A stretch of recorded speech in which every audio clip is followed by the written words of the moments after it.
اعوذ باللہ من الشیطان الرجیم بسم اللہ الرحمن الرحیم نحمد و نصلی علی رسولہ کریم اما بعد رب اشرح لی صدری ویسر لی امری واحلل عقدۃ من لسانی یفقہوا قولی۔ بسم اللہ الرحمن الرحیم، آیت نمبر 56۔ قل انی نہیت ان اعبد الذین تدعون من دون اللہ۔ اے نبی صلی اللہ علیہ وآلہ وسلم کہہ دیجئے کہ مجھے تو منع کر دیا گیا ہے ان کو پوجنے سے جن کو تم پکارتے ہو اللہ کے سوا۔ یہاں پر یہ کہ نبی کریم صلی اللہ علیہ وسلم سے مشرکین نے کہا کہ اگر آپ ہمارے معبودوں کی عبادت نہیں کر سکتے تو ایک دفعہ آپ انہیں ہاتھ لگا لیں، پھر ہم آپ کے معبودوں، آپ کے خدا یعنی آپ کے رب کی عبادت کریں گے۔ تو یہاں آپ سے کہا جا رہا ہے کہ اس چیز سے بالکل منع کیا جا رہا ہے کہ یہ لات، منات، عزا وغیرہ جن کو تم اللہ کے علاوہ معبود مانتے ہو ان کو میں نہیں پکار سکتا، مجھے تو اس سے منع کر دیا گیا ہے، مجھے تو حکم دیا گیا ہے سورہ جن آیت نمبر 18 لا تدع مع اللہ احدا، کہ اللہ کے ساتھ کسی اور کو مت پکارو۔ قل لا اتبع احواءکم قد ضللت اذا وما انا من المہتدین۔ کہہ دیجئے کہ میں تمہاری خواہشات کی پیروی نہیں کر سکتا، اگر ایسا کروں گا تو میں گمراہ ہو جاؤں گا اور پھر میں نہ رہوں گا ہدایت پانے والوں میں۔ یعنی یہاں صاف منع کیا جا رہا ہے کہ میں تمہاری یہ جو خواہشات ہیں اس کی پیروی نہیں کر سکتا، اور میں ایسا اگر کروں گا تو میں خود دین سے بھٹک جاؤں گا، دین کے راستے سے میں خود ہدایت سے میں پھر ہدایت پانے والوں میں سے نہیں ہوں گا۔ یعنی دین کے معاملے میں کسی قسم کا کوئی کمپرومائز نہیں۔ یہاں اللہ تعالیٰ نے اپنے نبی صلی اللہ علیہ وسلم سے فرما دیا کہ آپ کہہ دیجئے کہ اللہ کے علاوہ جن غیروں کی تم عبادت کرتے ہو میں ان کی عبادت نہیں کرتا، اور اس بارے میں ان کی امید کو قطعی طور پہ ختم کر دیا، اور اس لیے فرمایا کہ آپ کہہ دیجئے میں تمہاری خواہش کے مطابق بتوں کو نہیں پوچھ سکتا، اور نہ غریب اور کمزور مسکین مسلمان جو میرے پاس بیٹھے ہوتے ہیں میری مجلس سے، نہ میں ان کو وہاں سے بھگا سکتا ہوں۔ یعنی ان آیات میں مشرکین کی جو گمراہی کا سبب ہے وہ ان کی خواہش نفس ہے، خواہش نفس کا اتباع ہے۔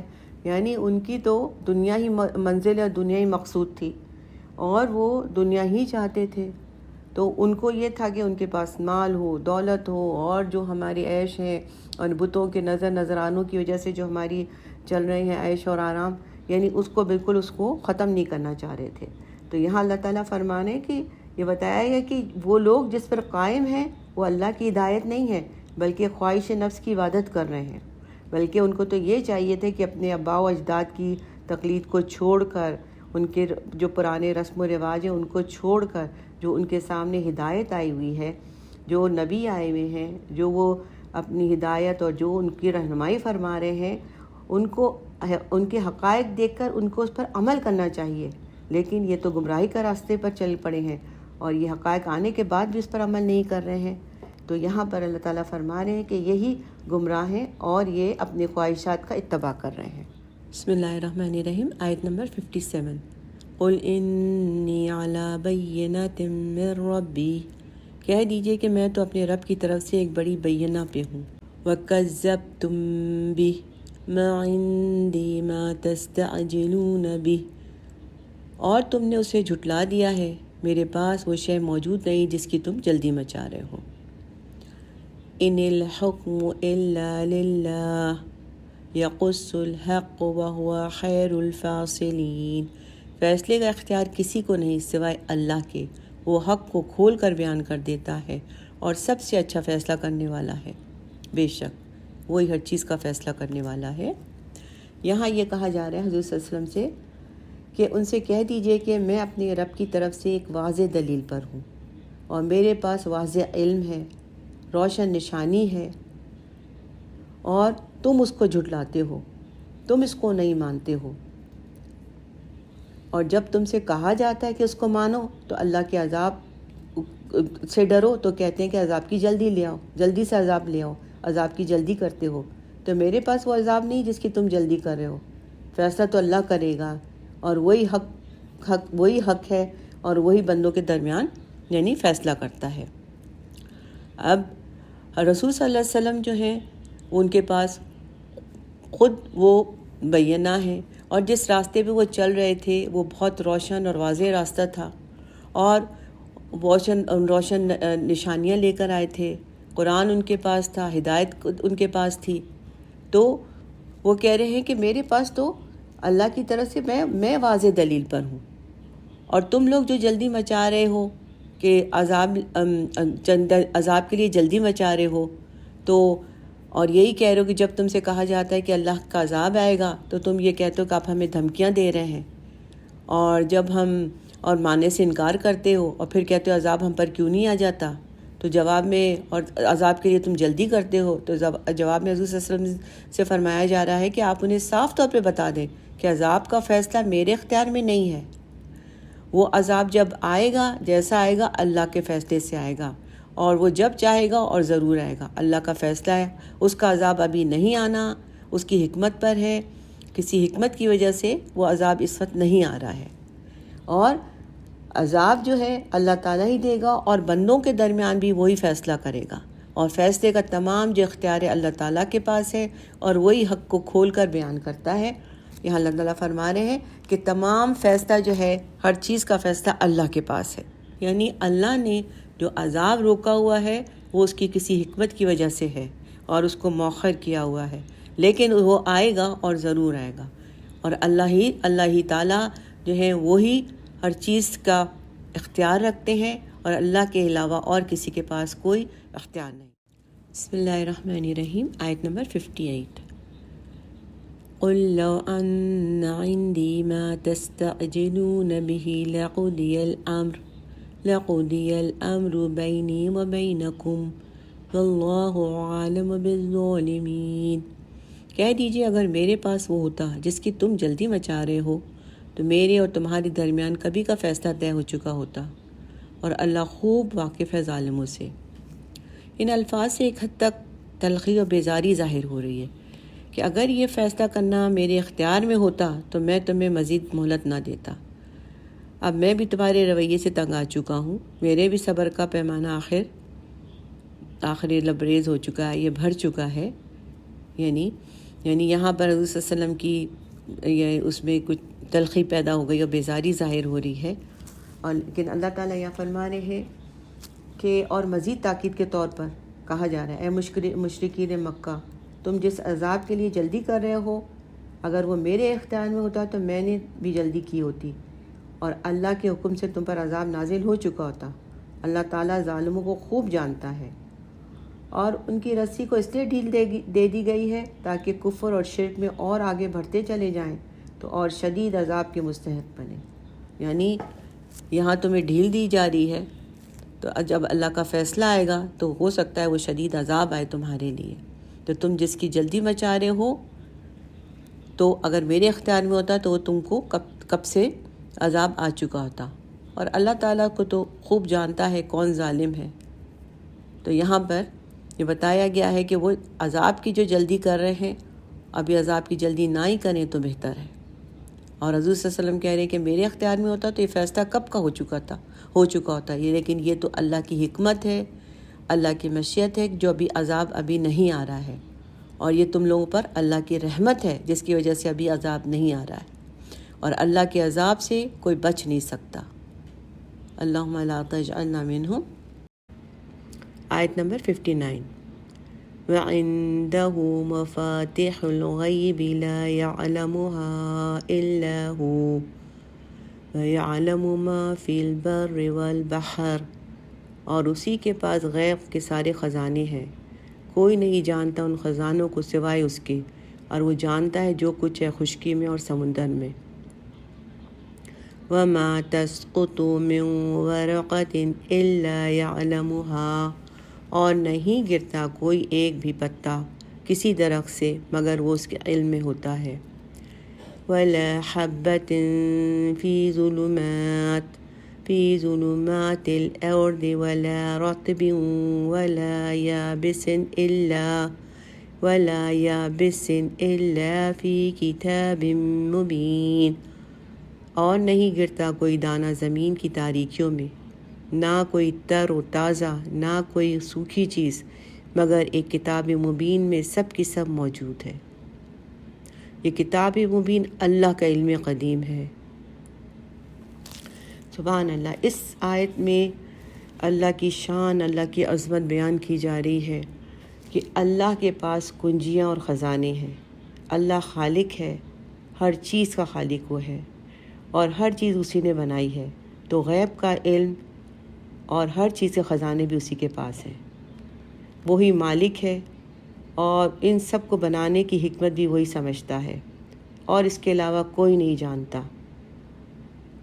بلکہ کیوں بنائی گئی ہیں یہ چیزیں، کیا ہیں ان کے سارے راز، یہ سارے راز صرف اسی کو پتہ ہے، اور وہی سارے فیصلوں کا مالک ہے۔ وہ جانتا ہے جو کچھ بر میں ہے یا بحر میں۔ بر کے معنی خشکی کے ہوتے ہیں، اور بحر کے معنی سمندر کے، یعنی تمام مخلوقات جو زمین میں ہے، یعنی انسان، حیوان، چرند پرند مکوڑے، اور سمندر میں جو مخلوقات یعنی مچھلیاں، اور اس کے علاوہ سمندر کی گہرائی میں جو جو مخلوق موجود ہے، ان سب کا علم رب العالمین کو ہے۔ اس کے علم میں ہے کہ کوئی پتا نہیں گرتا مگر اس کے علم میں ہے۔ ورقہ پتے کو کہتے ہیں، اور کتاب کے بھی صفحے کو ورق کہتے ہیں نا، ورقہ۔ تو پہلے پتوں پہ بھی لکھائی کی جاتی تھی۔ درخت کی شاخ سے کوئی بھی پتا نہیں گرتا مگر اس کا علم اسے ہے، اسے معلوم ہے کہ کون سا پتا کتنے عرصے کے بعد زمین میں گرے گا۔ اور یہ بھی ایک حیرت کی بات ہے کہ ہر سال پتے گرتے ہیں، پتے کی شاخیں نہیں گرتی، یعنی وہ کون ہے جس نے ان شاخوں کو گرنے کے عمل سے روکا ہوا ہے؟ کون ہے جو پتوں کو گرا دیتا ہے، اور پھر جو پتا گرتا ہے اس کو کوئی گرنے سے روک بھی نہیں سکتا؟ یعنی جب موسم آتا ہے، پتجھڑ کا جو موسم کہتے ہیں وہ آتا ہے، تو وہ پتے گر ہی جاتے ہیں۔ ہم کتنی بھی کیئر کریں، کتنا بھی پودے کی حفاظت کریں، لیکن جب موسم آتا ہے تو وہ پتے گر ہی جاتے ہیں۔ تو یہ نظام بھی رب نے بنایا ہے، اور اس کی حکمت اور راز بھی وہی جانتا ہے۔ اور اسی طرح بیج جب زمین میں بوئے جاتے ہیں، کچھ تو ہم خود اپنے ارادے سے بوتے ہیں، مثلا اناج ہے، پھل ہے، اور پلانٹس، پودے وغیرہ دوسرے تو ایسے ہوتے ہیں جن کو ہم خود بوتے ہیں، لیکن کچھ جو ایسے ہیں ہم ان کو خود نہیں بوتے بلکہ قدرتی عمل کے ذریعے اگتے ہیں۔ تو یہ سارا عمل اور یہ سارا جو نظام چل رہا ہے وہ سب اسی کے حکم سے ہو رہا ہے۔ اور کون سا دانہ زمین کی کتنی تہ میں ہے، کتنی گہرائی میں ہے، کتنے اندھیرے میں ہے، اس کو سب علم ہے، اور اس میں کیا پروسیس ہو رہا ہے یہی سب وہ جانتا ہے۔ جس طرح ماں کے پیٹ میں جہاں انسان کی تخلیق ہوتی ہے وہاں کتنا اندھیرا ہوتا ہے، بالکل روشنی نہیں ہوتی، اور اس اندھیرے میں ایک تخلیق ہو رہی ہوتی ہے۔ اسی طرح زمین کے اندھیرے میں بھی جب تک جو بیج ہے وہ زمین کے اندھیرے تک نہیں پہنچ جاتا تب تک اس کی تخلیق نہیں ہوتی، اور اگر اس کے سرفیس پر کوئی بیج پڑا رہ جائے تو ایک کم گہرائی تک اگر بیج پڑا ہوتا ہے تو اس کی بھی تخلیق نہیں ہو سکتی۔ تو یہ بھی اس کی قدرت کی بہت بڑی نشانی ہے، اور ہم انسان عقل اور سمجھ رکھنے کے باوجود اندھیرے میں کچھ کام نہیں کر سکتے، لیکن اللہ کے نظام میں تخلیق کا سارا کام اندھیرے میں ہو رہا ہے۔ سبحان اللہ۔ بچے کی تخلیق، اسی طرح پلانٹس کی بیج کی جو تخلیق ہو رہی ہے، پلانٹ بننے کی جو تخلیق ہو رہی ہے وہ اندھیرے میں ہو رہی ہے، اور وہ بھی بالکل پرفیکٹ اور بالکل ایکوریٹ ہو رہی ہے۔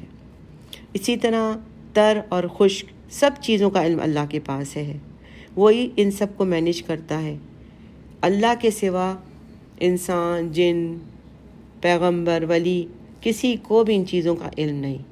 ان سب کا علم اتنا ہی ہے جتنا اللہ نے ان کو دیا ہے۔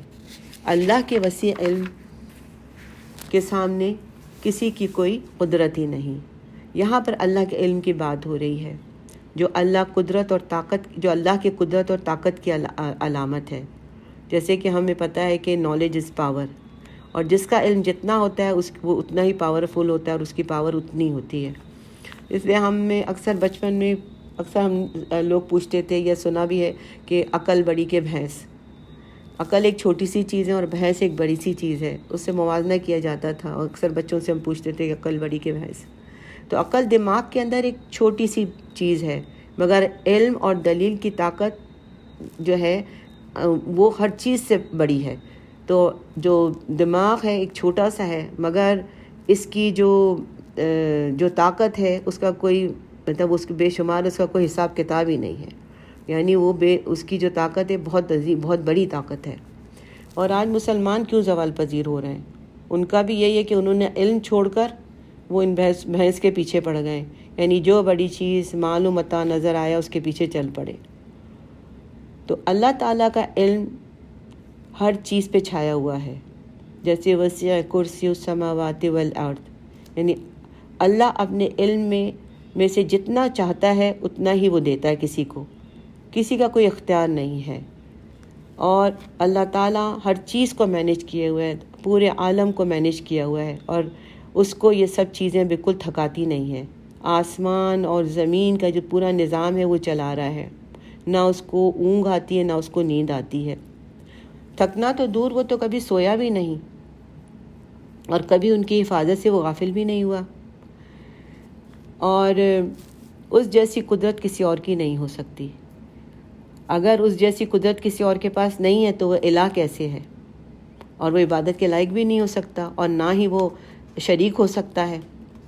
اب کیا ہوتا ہے کہ انسان بعض اوقات اپنی کم عقلی کی وجہ سے نیک لوگوں یا پیغمبروں کے بارے میں یہ عقیدہ رکھنے لگتے ہیں کہ وہ بھی غیب کا علم جانتے ہیں اور کچھ غیب کا بھید ان کو پتہ ہے. تو ان کا علم صرف اتنا ہی ہوتا ہے جتنا اللہ نے ان کو علم دیا ہوتا ہے. وہ اللہ کے علم میں شریک نہیں ہو سکتے. جیسے حضرت نوح علیہ السلام نے جب اپنے بیٹے کو ڈوبتے ہوئے دیکھا تو دعا کی، تو اللہ تعالیٰ نے فرمایا تمہیں علم نہیں، لہٰذا اس بات مطلب یہ بات نہیں کرو، جو میرا فیصلہ ہے وہی درست ہے. اسی طرح حضرت سلیمان علیہ السلام جن کی سلطنت عظیم الشان تھی، اور ان جن ہوائیں ہر چیز ان کے لیے مسخر تھیں، لیکن قوم سبا کے بارے میں ان کو کچھ نہیں معلوم تھا. اور اس کی خبر بھی ان کو کس نے آ کے دی؟ ایک ہدہد، ایک پرندے نے آ کے دی. اور اس نے کیا کہا ہدہد نے؟ اس نے یہ کہا کہ میں وہ علم لایا ہوں جو آپ کے پاس نہیں ہے، میں قوم سبا کے بارے میں یقینی خبر لایا ہوں. حالانکہ ان کے پاس بہت بڑی، بہت عظیم سلطنت تھی، بہت ساری مخلوق بھی تھی. اور اسی طرح جن کے بارے میں جنات کے بارے میں حضرت سلیمان علیہ السلام کی موت کی ان کو خبر ہی نہیں ہوئی، اور یعنی کسی جن کو خبر ہی نہیں ہو سکی. وہ مسلسل اپنے کام میں لگے رہے. جب ان کا جو عصا یعنی وہ لاٹھی جس پہ وہ ٹیک لگا کے کھڑے ہوئے تھے اس کو دیمک نے کھا لیا، تو ان کو پتہ چلا کہ ان کی موت بہت عرصے پہلے، ان کا تو انتقال بہت عرصے پہلے ہو چکا ہے. اسی طرح حضرت یعقوب علیہ السلام اپنے بیٹے حضرت یوسف علیہ السلام کے غم میں بہت عرصہ روتے رہے. حالانکہ مصر اور کنعان کا کچھ فاصلہ چند سو میل کا ہے، لیکن انہیں پتہ ہی نہیں چلا، ان کو بھی غیب کا علم نہیں تھا. اسی طرح لوط علیہ السلام کے پاس جب فرشتے آئے تو انہیں بھی نہیں پتہ چلا کہ یہ فرشتے ہیں. اور اسی طرح حضرت ابراہیم علیہ السلام کے پاس بھی جب فرشتے آئے تو انہیں بھی نہیں پتہ چلا کہ یہ فرشتے ہیں، ورنہ وہ ان کے لیے بچڑے کو پکا کے اور بھون کے ان کی مہمانی نہیں کرتے. تو اگر انہیں پتہ ہوتا تو وہ یہ انتظام بھی نہیں کرتے. اسی طرح حضرت عائشہ رضی اللہ تعالیٰ عنہا پہ جب عفق کا واقعہ ہوا، اور عفق کے واقعے میں جو ان پر الزام لگایا گیا، تو نبی صلی اللہ علیہ وسلم پریشان رہے جب تک وحی کا نزول نہیں ہوا، اور وحی کے ذریعے آپ کو اس بات کی وضاحت کر دی گئی کہ وہ بے گناہ ہے. تو اس طرح بے شمار مثالیں ہیں. مطلب بات کا مقصد یہ ہے کہ اللہ کے سوا غیب کا پورا علم کسی کے پاس نہیں. اگر یہ جانتا کہ کوئی نجومی جانتا، یہ کوئی اس طرح کاہن جانتا، تو یہ بالکل غلط بات ہے، اور یہ اسلامی تعلیمات کے خلاف ہے. اس کی میں حدیث آپ کو بعد میں سناؤں گی. اسی طرح حضرت موسیٰ علیہ السلام کو جب یہ خیال ہوا کہ سب سے زیادہ علم میرے پاس ہے اور میں زیادہ جاننے والا ہوں، تو اللہ تعالیٰ نے انہیں آزمائش میں ڈالا اور انہیں خضر علیہ السلام کے پاس بھیج دیا. اور انہوں نے کیا کہا خضر علیہ السلام نے کہ تمام مخلوق کا علم اللہ کے مقابلے میں ایک قطرے کے برابر ہے. آپ دیکھیں کہ اس وقت کتنا علم ہے. ہم عروج پہ پہنچے ہوئے ہیں. سائنس کی کتنی برانچز ہیں، اور میڈیسن سائنس کی کتنی برانچز ہیں، اسی طرح میتھس، یعنی پورا جو بھی ہے اکنامکس، ہر چیز اس وقت عروج پر ہے، اور ہر ایک کی اتنی یعنی نالج اور اتنی زیادہ اس وقت علم پھیلا ہوا ہے اور ترقی کی جا رہی ہے علم میں. لیکن وہ کیا ہے؟ اللہ کے علم کے مقابلے میں ایک قطرے کے برابر ہے. دنیا میں جو علم ہے وہ ایک قطرے کے برابر ہے.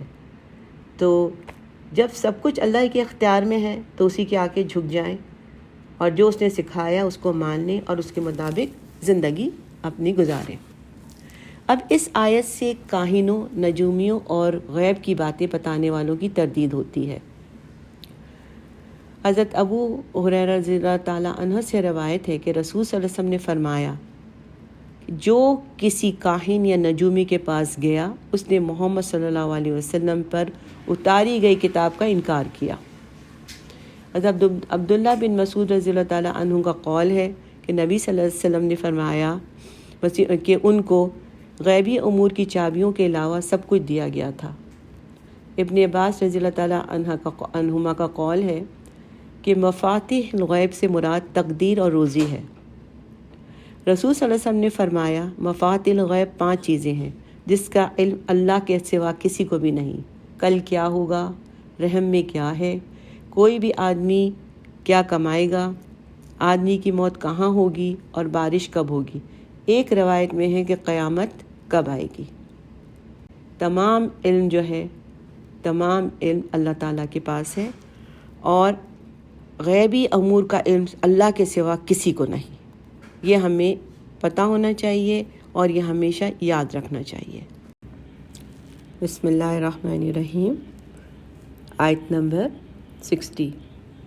وَهُوَ الَّذِي يَتَوَفَّاكُم بِاللَّيْلِ. وہی ہے جو تمہیں وفات دیتا ہے رات کے وقت. یعنی یہاں پر نیند کو موت سے تعبیر کیا گیا ہے، اس لیے کہ دونوں میں احساس اور قوت کی تمیز جاتی رہتی ہے. یعنی نیند میں اور موت میں، دونوں میں احساس اور قوت تمیز یعنی شعور جاتا رہتا ہے. اور موت کی مناسبت سے جو بیداری ہے اس کو بعث سے تعبیر کیا گیا. بعث کا مطلب اٹھنا، یعنی انسان نیند کا جو ہے وہ محتاج ہے، پھر وہ بیدار ہوتا ہے. اسی طرح اس کی زندگی کے ایام گزرتے جاتے ہیں یہاں تک کہ اس کی دنیا میں زندگی پوری ہو جاتی ہے اور اسے موت آ دبوچتی ہے. اب یہاں پر جو بتایا جا رہا ہے وہ یہ کہ نیند کے دوران انسان مر جاتا ہے. یعنی کیا واقعی میں مر جاتا ہے؟ نہیں، بلکہ جان تو بدن میں رہتی ہے، البتہ اس میں شعور نہیں رہتا. تو اس سلسلے میں یہ کہ 3 چیزیں الگ الگ ہیں. ایک جسم ہے ہمارا، ایک جان ہے اور ایک شعور ہے. تو اس میں ہم دیکھ لیتے ہیں کہ ان 3 چیزوں میں، یعنی جسم، جان اور شعور میں، نیند میں صرف شعور جاتا ہے، بلکہ اور جسم اور جان جو ہے وہ نہیں جاتی، صرف شعور چلا جاتا ہے انسان کا. نیند میں انسان کا شعور چلا جاتا ہے، جسم میں جان ہوتی ہے، لیکن نیند میں اس کو پتہ نہیں ہوتا کہ کیا ہو رہا ہے، آگے پیچھے دائیں بائیں کیا ہو رہا ہے، اس کا شعور چلا جاتا ہے. جبکہ موت میں جو ہے وہ شعور بھی چلا جاتا ہے. یعنی تینوں چیزیں نہیں ہوتی. جسم ٹھنڈا پڑ جاتا ہے، یعنی جان اور شعور دونوں چلے جاتے ہیں. تو یعنی انسان کا جسم نیچے زمین پر ہی رہ جاتا ہے، اور جان اور شعور جو ہے یعنی اس کی جو روح ہے وہ چلی جاتی ہے. تو نیند جو ہے یوں سمجھ لیں کہ موت کی بہن ہے، یا موت سمجھ لیں نیند کی بہن ہے. دونوں میں بہت مماثلت ہے، اور یہ ہے کہ یوں سمجھ لیں کہ یہاں تشبیہ جو دی گئی ہے وہ نیند کو موت سے دی گئی ہے. آگے ہے وَيَعْلَمُ مَا جَرَحْتُم بِالنَّهَارِ ثُمَّ يَبْعَثُكُم فِيهِ لِيُقْضَىٰ أَجَلٌ مُّسَمًّى. وہ جانتا ہے جو کچھ تم کرتے ہو دن کے وقت، پھر وہ اس میں اگلی صبح کو تمہیں اٹھاتا ہے تاکہ تمہاری مدت معین پوری ہو جائے. یعنی وہ جانتا ہے تم دن کے وقت کیا کرتے ہو. یعنی روزانہ جو ہے تمہارے ہر چیز جو تم کرتے ہو اس ہر چیز سے اللہ تعالیٰ واقف ہے. اور ہم روزانہ جو ہے ایک طرح کی موت کے آغوش میں چلے جاتے ہیں، کیونکہ نیند جو ہے وہ آدھی موت ہے. اور پھر صبح اٹھ جاتے ہیں، یعنی یہ ایک سرکل چلتا رہتا ہے۔ اور نیند تو ہماری ایک ضروریات زندگی سمجھیں، نیند جو ہم نیند کے محتاج ہیں، تو ہم سوتے ہیں پھر اٹھتے ہیں، پھر سوتے ہیں پھر اٹھتے ہیں، یہ ہمارا ایک سلسلہ چلتا رہتا ہے۔